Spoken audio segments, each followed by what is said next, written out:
Hello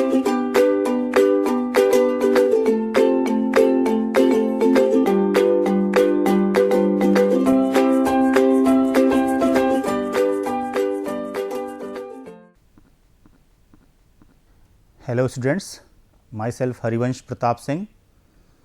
Currently I am working with ABES Engineering College Ghaziabad, and today I will cover lecture number 14 on discrete mathematics theory and logic, that is combinatorics and introduction of counting principles and pigeonhole principles, right. So first of all ki what's the need of this basically.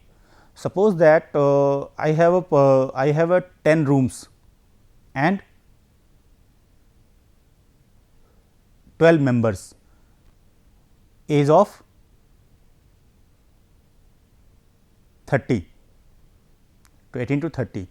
So then how many members in each room? What is the probability of that?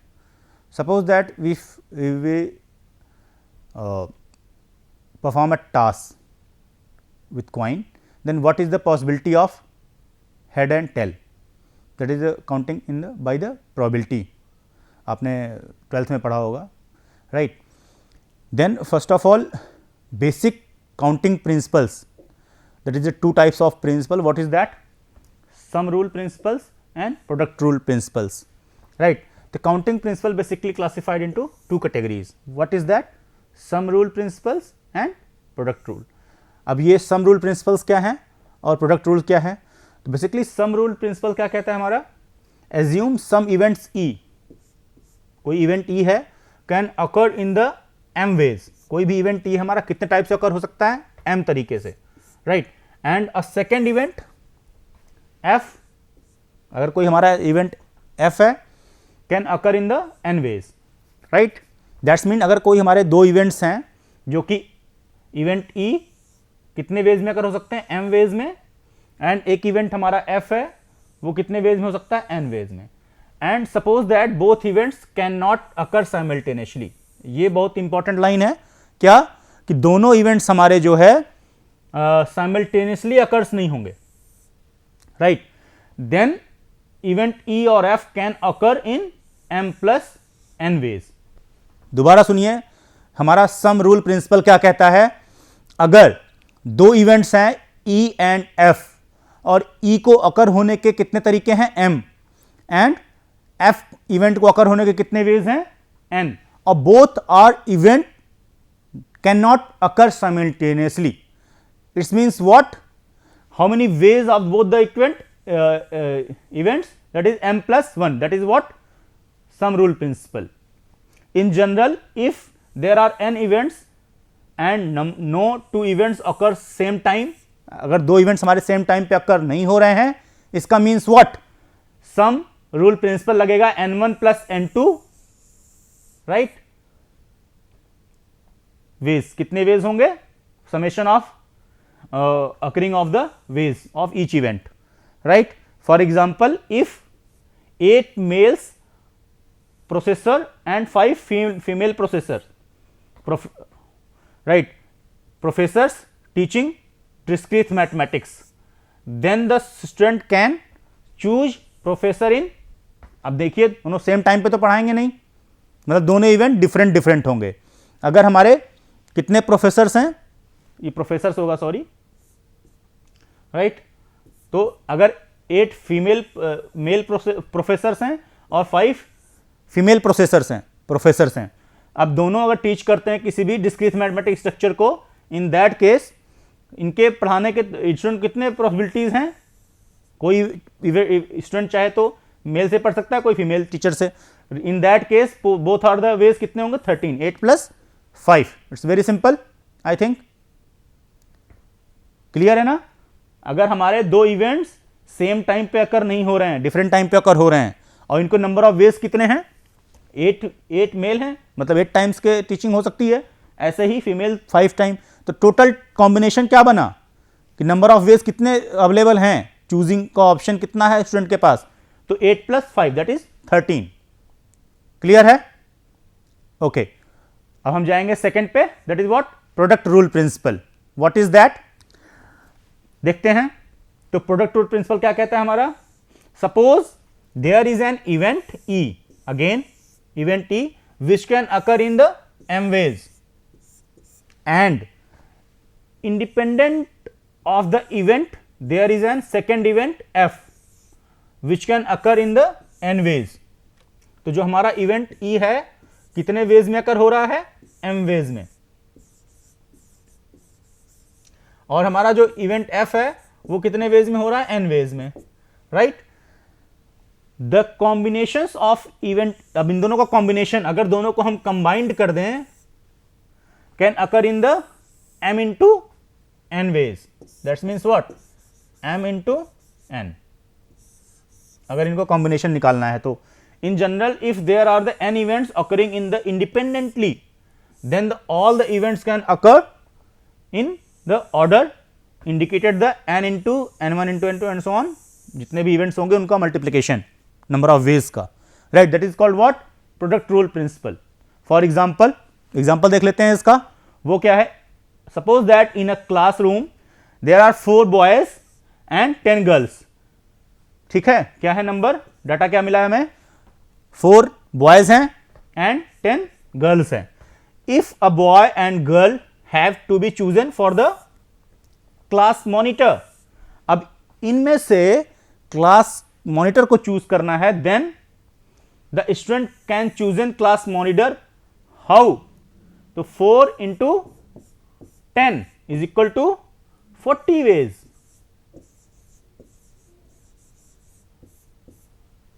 समझ में आ रहा है सबको, independently choose करना, दोनों events independent हैं आपस में, ठीक है, right. Okay, I think both are very simple, sum rule principle and product rule principle, clear. Then few basic counting principles हैं जो कि मैथमेटिकल फंक्शन के थ्रू हम आपको समझाना चाहते हैं. फॉर एग्जांपल व्हाट, आप सबने पढ़ा होगा फैक्टोरियल फंक्शन, फैक्टोरियल सबको ही पता है. अब सपोज दैट फैक्टोरियल, अगर n फैक्टोरियल निकालना तो क्या होता है, n into n minus 1 n minus 2 n minus 3 and so on till 1, and सबको मल्टीप्लाई कर देंगे. और फैक्टोरियल 0 की वैल्यू क्या होती है, सबको पता है आपको, व्हाट इज फैक्टोरियल 0 की वैल्यू क्या होती है, 1, राइट.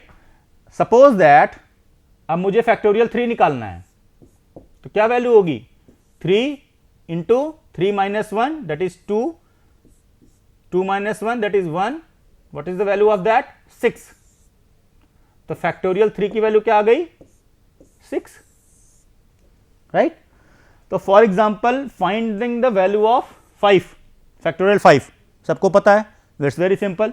तो what is the factorial 5, 5 into 5 minus 1 that is 4, 5 minus 2, 5 यहां पे क्या रिप्रेजेंट कर रहा है, n को, राइट. तो and so on.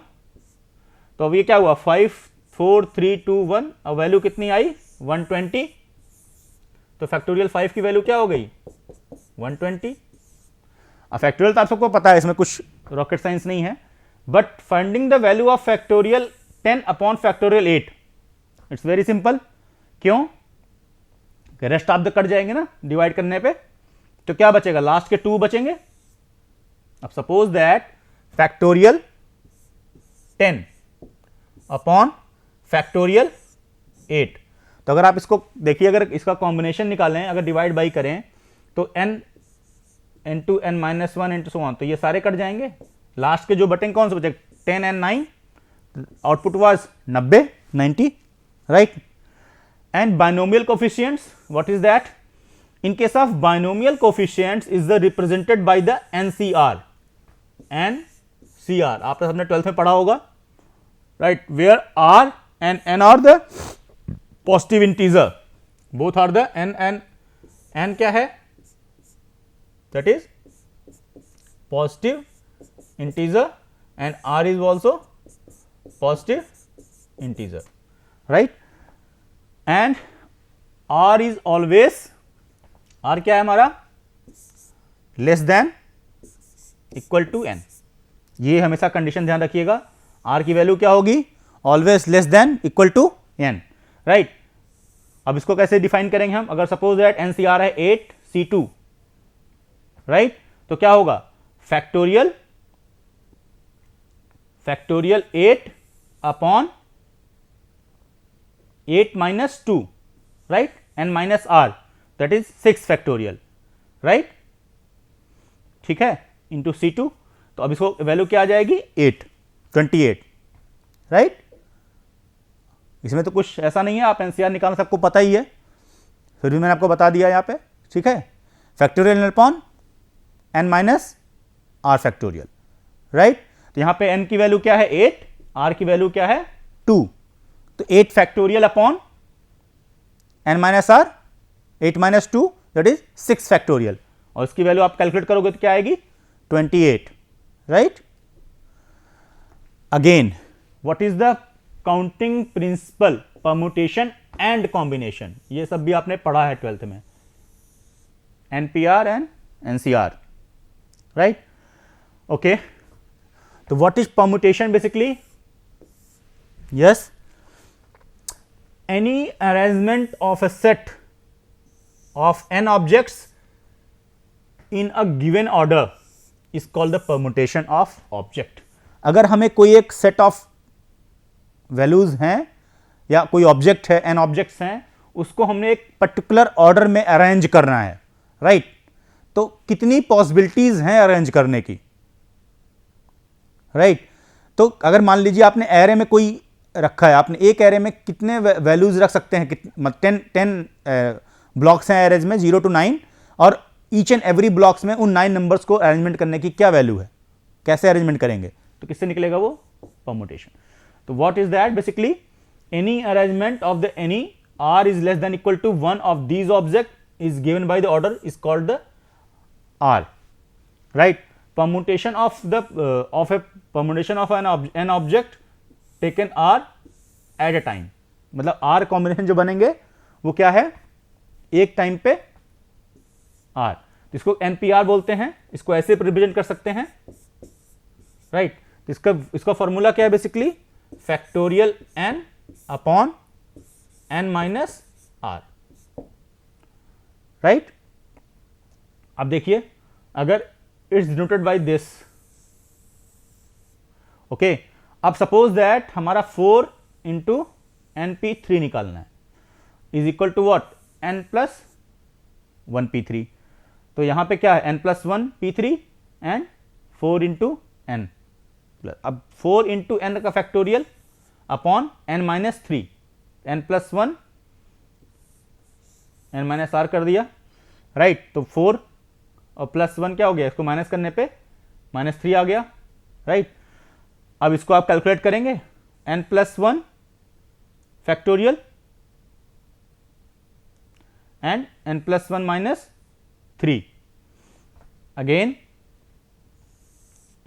n plus 1 factorial n -1 हो जाता है ना, फिर n minus 1 n minus upon n minus 2 n minus 3, rest of the cut जाएगा, तो 4n minus 2 is equal to n minus 1, sorry n plus 1। तो what is that, इसको open कर देंगे तो क्या होगा, 4n माइनस 8, अंदर मल्टीप्लाई कर देंगे 4 से, and n plus 1, right. 3n is equal to 9, तो n की वैल्यू क्या आ गई हमारी 3। अब n की वैल्यू आप पुट करेंगे तो आंसर आ जाएगा, राइट। हमें क्या निकालना था, n की वैल्यू निकालनी थी ना, बाकी तो गिवन ही है हमें, ओके। अब परम्यूटेशन के साथ कुछ रिस्ट्रिक्शन है, वो क्या है,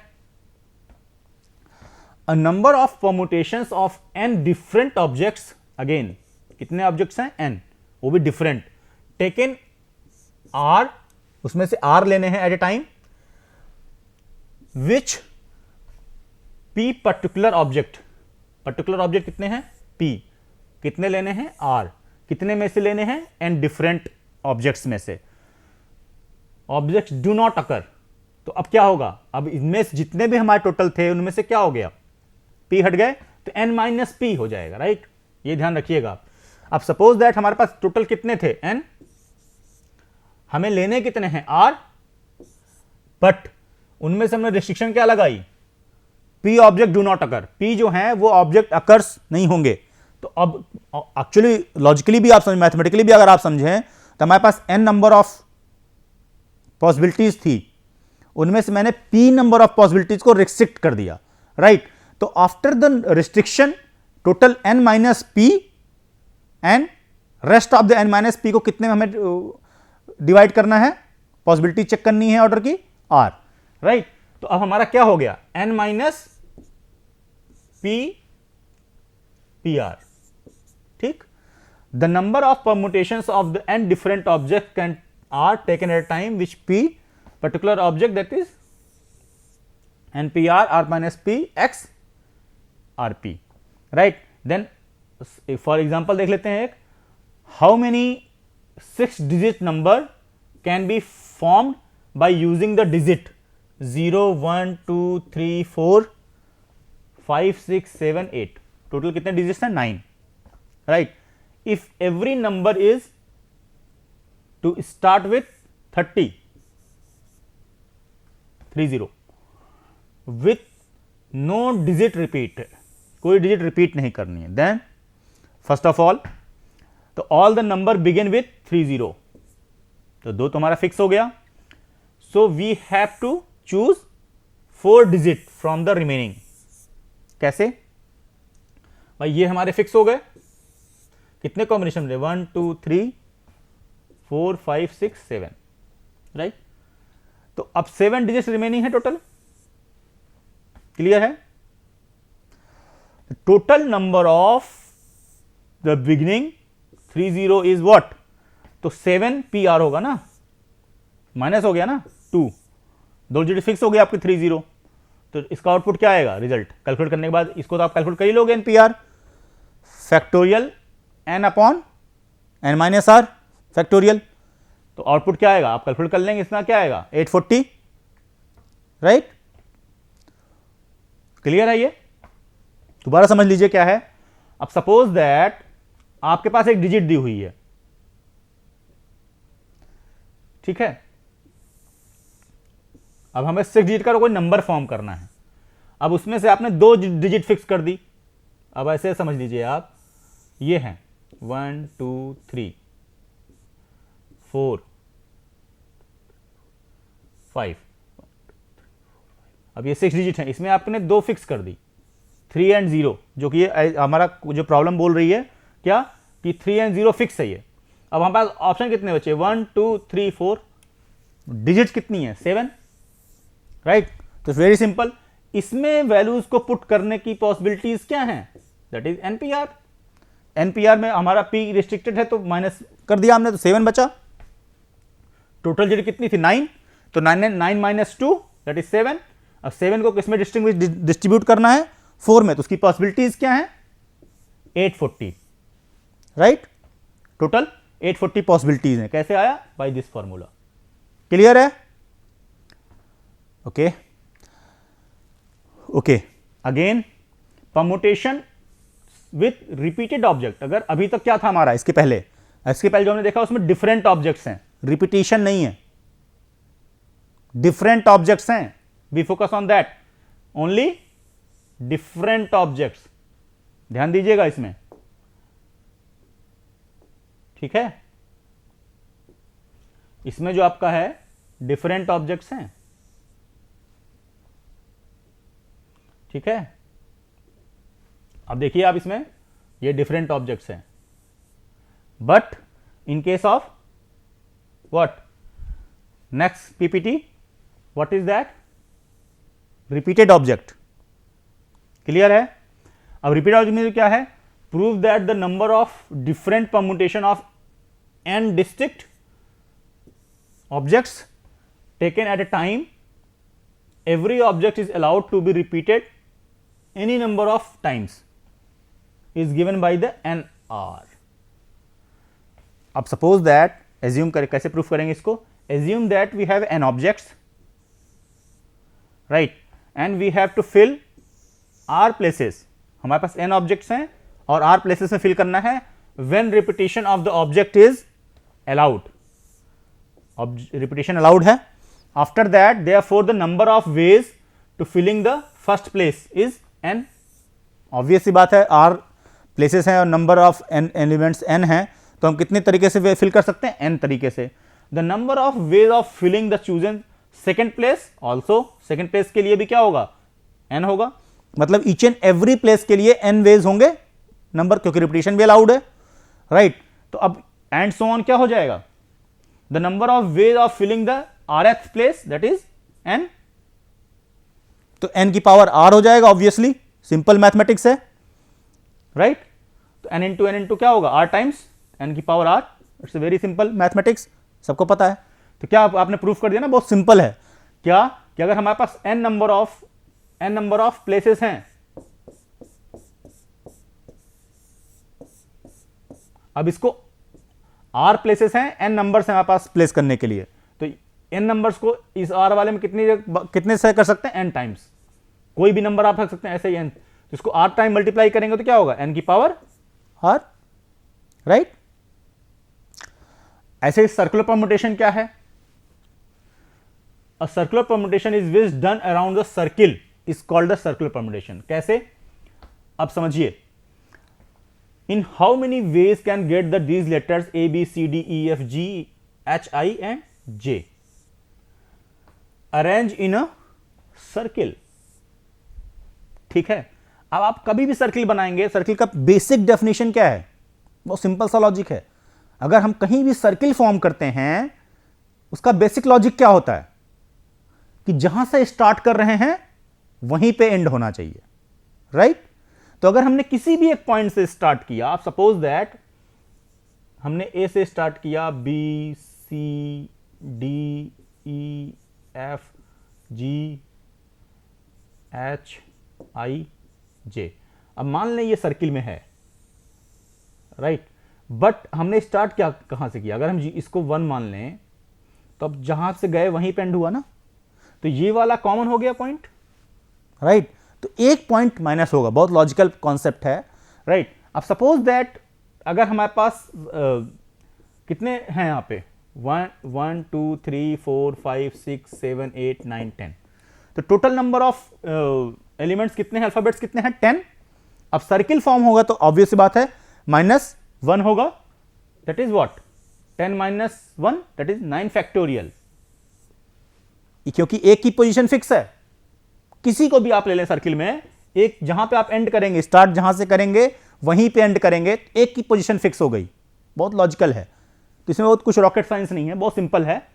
10 - 1 दैट इज 9 एंड 9 का फैक्टोरियल निकालेंगे, जो भी आउटपुट आएगा वो आपका आंसर हो जाएगा।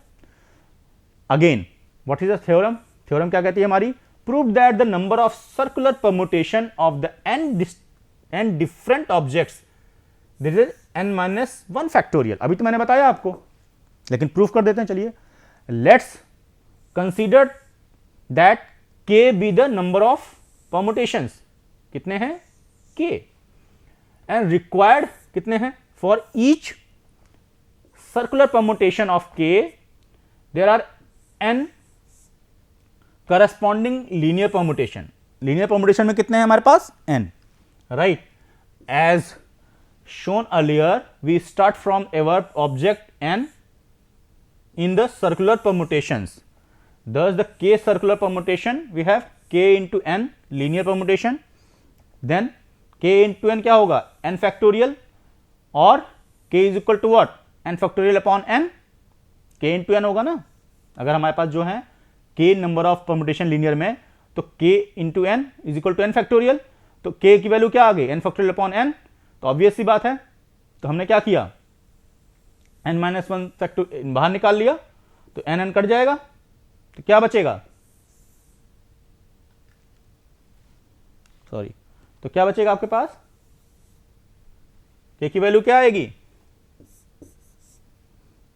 n-1 फैक्टोरियल, सिंपल, समझ में आया। चाहे ऐसे आप कैलकुलेट कर समझ लीजिए, चाहे ये फॉर्मूले समझ लीजिए, इसमें क्या किया, n फैक्टोरियल को एक्सपेंड कर दिया ना, तो n फैक्टोरियल की वैल्यू क्या होगी, n इंटू n-1 फैक्टोरियल, तो n से n कट गया, k की वैल्यू क्या आ गई, n-1 फैक्टोरियल, यही तो प्रूफ करना था थ्योरम में आपको, क्लियर, ओके।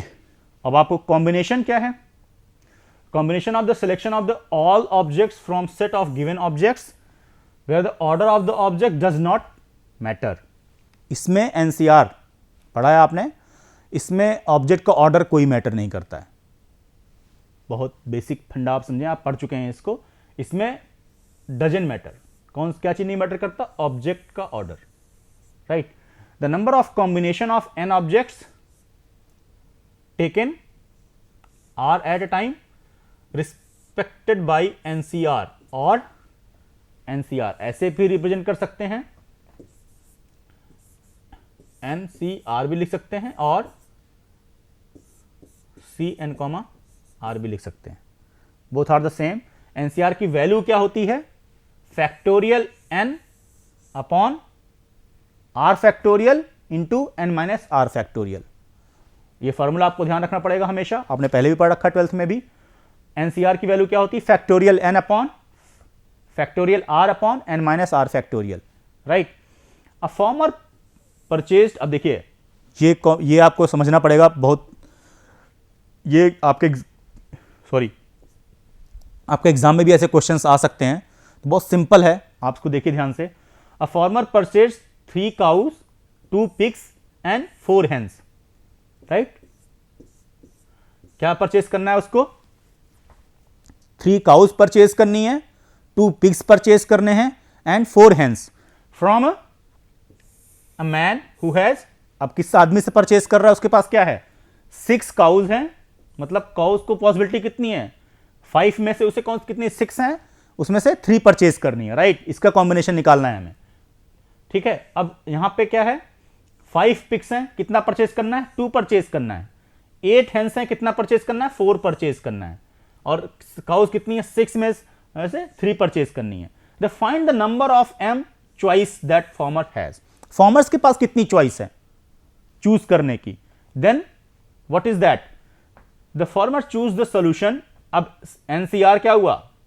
तो 6 C 3, 6 की n की वैल्यू क्या हो गई? यहां पे 6, कितने चूज करने हैं? 3 अगेन इंटू क्या है? 5 पिक्स है, कितना लेना है? 2 इंटू क्या है? 8 C 4। अब इसी की वैल्यू यहां पे है, अब फॉर्मूले में आप रख दीजिए वैल्यू, राइट। तो क्या होगा? Factorial 6 upon factorial 3 into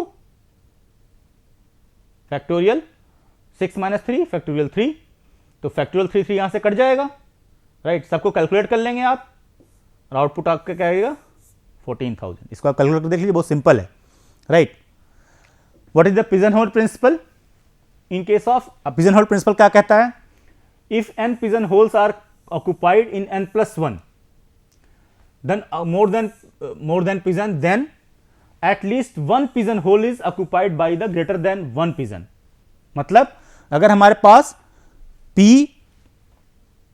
n pigeon holes हैं और हमारे पास पिजन्स कितने हैं? n+1, तो ऑब्वियस सी बात है किसी एक पिजन होल में एटलीस्ट 2 पिजन रहेंगे, ऑक्युपाई करेंगे, ग्रेटर देन 1।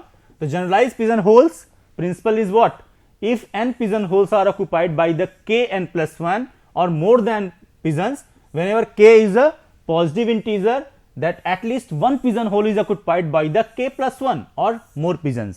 वेरी सिंपल है, मतलब अगर हमारे पॉसिबिलिटीज कितनी हैं? n पिजन्स हैं और n+1 पिजन्स हैं, होल्स कितने हैं? n। तो ऑब्वियस बात है किसी एक पिजन में दो को रहने की पॉसिबिलिटी रहेगी, यही सिंपल है। The find the minimum number of students in a class to be sure that the 3 of them are born in the same month. अब देखिए ध्यान से, अब मंथ कितने होते हैं? 12 ही होते हैं, ऑब्वियस सी बात है, n is equal to 12, month 12 होते हैं। अब pigeon holes are k+1 is equal to 3, hence k is equal to what? 3। तो क्या हुआ? पूछ रहे हैं student in a class to be sure that 3 of the born in the same month. बहुत सिंपल है, ऑब्वियस सी बात है कि मिनिमम 3 बंदे ऐसे होंगे जिसका कि सेम मंथ में डेट ऑफ बर्थ आएगा, राइट, बर्थ मंथ आएगा। अगेन देखते हैं, show that at least 2 people must have their birth date in the same month if 13 people are assembled in a room। अगर किसी रूम में 13 लोग हैं और 12 लोग असेंबल करने हैं, देन क्या होगा? तो 12 मंथ ही होता है, तो एक रूम में एटलीस्ट 2 बंदे रहेंगे, right. So according to that pigeon hole principle must at least 2 assign to the same month. अगर मंथ वाइज करें, Jan Feb to December 12 month होता है, तो किसी एक में मंथ में 2 लोग की डेट ऑफ बर्थ मंथ होगा, राइट, दैट इज, ये कौन कहता है हमारा pigeonhole principle, right, okay. According to that inclusion principles, let's A1 A2 AR be the subset of universe, union आपको सबको पता है universal, and which not appear any subset, that is A1 to AR of universe. Suppose that U be the set of positive integer not exceeding by the 1000, hence mod of U is equal to 1000. The mod of S, where S is the set of such integer which is not divisible by 3, जो 3 से divide ना हो, 5 से ना हो और 7 से ना हो, राइट। देन सोल्यूशन क्या है, A be the subset of the integer which is divisible by 3, B क्या है, not divisible by 5 and so on, C is what, not divisible by 7। तो इन सब की वैल्यू हम निकाल लेंगे, mod A, mod B एंड mod C, और A B का यूनियन निकालेंगे तो ये आएगा B और C का intersection, not union, intersection and C का इंटरसेक्शन, इन तीनों का इंटरसेक्शन निकालेंगे तो क्या आएगा 9, that is inclusion. The by the inclusion principle क्या है, सबका कॉम्बिनेशन जो भी कंबाइन होगा वो, right, hence 9 is the inclusion. mod S is equal to 4 5 7, अगर आप इसको कैलकुलेट करेंगे सबको तो, और mod S क्या आएगा 9, sorry A intersection B intersection C, inclusion mod S निकालेंगे तो 4 5 7, इसको अगर कैलकुलेट करेंगे तो। Thank you guys.